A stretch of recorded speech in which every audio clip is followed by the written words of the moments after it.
আর আমাকে বলতেই হবে, এটা আমার জন্য অত্যন্ত সম্মানের যে আমি আপনার সামনে দাঁড়িয়ে কথা বলছি। ভাই, আমি খ্রিস্ট ধর্মে বিশ্বাসী। তো আমি আমার সীমিত জ্ঞান দিয়ে যা বুঝতে পারি যে এই উভয় ধর্মের মধ্যে অনেক সাদৃশ্য আছে, আবার একই সাথে কিছু পার্থক্যও আছে।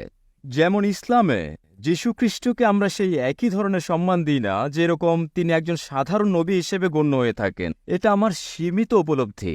আমি যা জানতে চাচ্ছি যে মূল পার্থক্য হলো, আমরা যীশু খ্রিস্টকে অনেক বেশি গুরুত্ব দিয়ে থাকি ঈশ্বরের পরেই। আমরা ঈশ্বর বিশ্বাস করি, পিতা, পুত্র এবং পবিত্র আত্মা।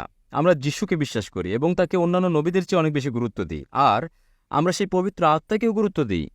এখন যীশু খ্রিস্টের ব্যাপারে আমরা সবাই জানি যে যীশু খ্রিস্ট জন্মগ্রহণ করেছিলেন অলৌকিক উপায়ে, অনেক অলৌকিক ঘটনা ঘটিয়েছিলেন, আর তিনি শেষ বিচারের দিনে প্রত্যাবর্তন করবেন।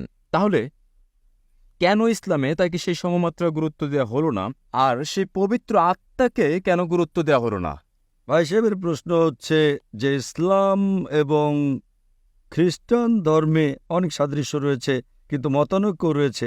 একটা মতানৈক্য এই যে আমরা ঈসা আলাইহিস সালামকে অধিক গুরুত্ব দিই মুসলিমদের চেয়ে বেশি, আর আমরা মানি যে তিনি খোদা, খোদার পুত্র এবং খোদাও বিশ্বাস করি এগুলোতে, কিন্তু মুসলিমরা তাকে সাধারণ পয়গম্বর মনে করেন। আর কোরআনে যখন বলা হয়েছে তিনি অলৌকিক কাজ অনেক করেছেন, অনেক মুজিজা দেখিয়েছেন, মুজিজার মাধ্যমে জন্মগ্রহণ করেন, মৃতদের জীবিত করেন, তাহলে তাকে সাধারণ পয়গম্বর কেন মনে করেন? এই প্রশ্নের উত্তর দেবার আগে আমি এটা বলতে চাই যে ইসলাম একটি একমাত্র অখ্রিস্টান ধর্ম যার অনুসারীদের জন্য ফরজ হচ্ছে ঈসা আলাইহিস সালামকে মানা। যদি কোনো মুসলিম ঈসা আলাইহিস সালামকে না মানে তাহলে সে মুসলিম হতেই পারে না। প্রত্যেক মুসলিমের জন্য এটা ফরজ যে সে ঈসা আলাইহিস সালামকে মানবে। আমরা এটা মানি যে তিনি আল্লাহ সুবহানাহু ওয়া তাআলার প্রেরিত একজন বিখ্যাত পয়গম্বর ছিলেন, সাধারণ পয়গম্বর নন। হাদিসে বর্ণিত আছে যে 5 জন বিখ্যাত পয়গম্বর, তাদের মধ্যে একজন তিনি, সাধারণ পয়গম্বর নন। ঈসা আলাইহিস সালাম আল্লাহ প্রেরিত একজন বিখ্যাত পয়গম্বর ছিলেন। আর আমরা এটা মানি যে ঈসা আলাইহিস সালাম ছিলেন মসীহ, অনুবাদ করলে হয় খ্রিস্ট। আমরা এটাও বিশ্বাস করি যে তিনি মুজিজার মাধ্যমে, অলৌকিকতার মাধ্যমে কোনো পুরুষের স্পর্শ ছাড়া জন্মগ্রহণ করেন, পিতাবিহীন জন্মগ্রহণ। আমরা এটা মানি যে ঈসা আলাইহিস সালাম মৃতকে জীবিত করেন আল্লাহর সাহায্যে। আমরা এটা মানি যে ঈসা আলাইহিস সালাম দৃষ্টিহীনকে দৃষ্টি দিয়েছেন, আর যাদের কুষ্ঠরোগ ছিল তাদের ভালো করেছেন আল্লাহর সাহায্যে। মুসলিম আর খ্রিস্টান একত্রে যাচ্ছে। ভাই সাহেব ঠিক বলেছেন, যখন একত্রে চলছে তাহলে মতানৈক্য কেন? সবচেয়ে বড় মতানৈক্য এই যে অনেক খ্রিস্টান মনে করেন যে ঈসা আলাইহিস সালাম হলেন ঈশ্বর বা ঈশ্বরের পুত্র, যা আমরা মুসলিমরা কখনোই মানি না। যখন বলে ঈশ্বর, ঈশ্বরের পুত্র, তারা বিশ্বাস করে ট্রিনিটি, খোদাকে, খোদার পুত্রকে, পবিত্র আত্মাকে। কিন্তু এটা মানে যে ঈসা আলাইহিস সালাম ঈশ্বর। এটা একটা বড় মতানৈক্যতা। ছোট মতানৈক্য আরও রয়েছে। সবচেয়ে বড় মতানৈক্য হলো ঈসা আলাইহিস সালাম ঈশ্বরের পুত্র। যখন আপনি বাইবেল পড়বেন, আমি একজন ছাত্র বিভিন্ন ধর্মের, আমি বাইবেল পড়েছি।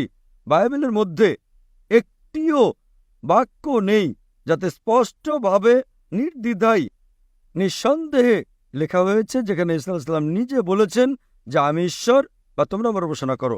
যদি আপনি কোনো বাইবেল থেকে একটি বাক্য দেখাতে পারেন আমাকে যেখানে ঈসা আলাইহিস সালাম নিজে বলেছেন যে আমি ঈশ্বর, নির্দ্বিধায়, নিঃসন্দেহে, আর বলেছেন যে আমার ইবাদত করো, আমি খ্রিস্টান ধর্ম গ্রহণ করতে প্রস্তুত এখনই। আমি অন্যান্য মুসলিমদের পক্ষ থেকে বলছি না, তারা ইসলাম ও অন্যান্য ধর্মের জ্ঞানচর্চাকারী নন।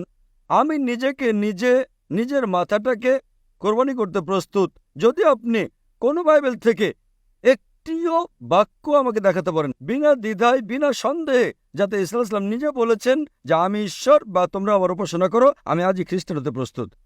যখন আপনি বাইবেল চর্চা করবেন তো জানতে পারবেন যে ঈসা আলাইহিস সালাম নিজে বলেছেন, গসপেল অফ জন অধ্যায় নম্বর 14 অনুচ্ছেদ নম্বর 28, ঈসা আলাইহিস সালাম নিজে বলেছেন, My Father is greater than I. আমার পিতা, আমার খোদা আমার চেয়ে মহান। গসপেল অফ জন অধ্যায় নম্বর 10 অনুচ্ছেদ নম্বর 29, My Father is greater than all. আমার পিতা সবার চেয়ে মহান। গসপেল অফ ম্যাথিউ চ্যাপ্টার নম্বর 12 অধ্যায় নম্বর 12 অনুচ্ছেদ নম্বর 28, I cast out devils with the Spirit of God. আমি শয়তানকে প্রতিহত করি আল্লাহর সাহায্যে। গসপেল অফ লুক অধ্যায় নম্বর 11 অনুচ্ছেদ নম্বর 20, I cast out devils with the finger of God. আমি আল্লাহর আঙ্গুলের সাহায্যে শয়তানকে তাড়িয়ে দেই। গসপেল অফ জন অধ্যায় নম্বর 5 অনুচ্ছেদ নম্বর 30। I can of my own self do nothing.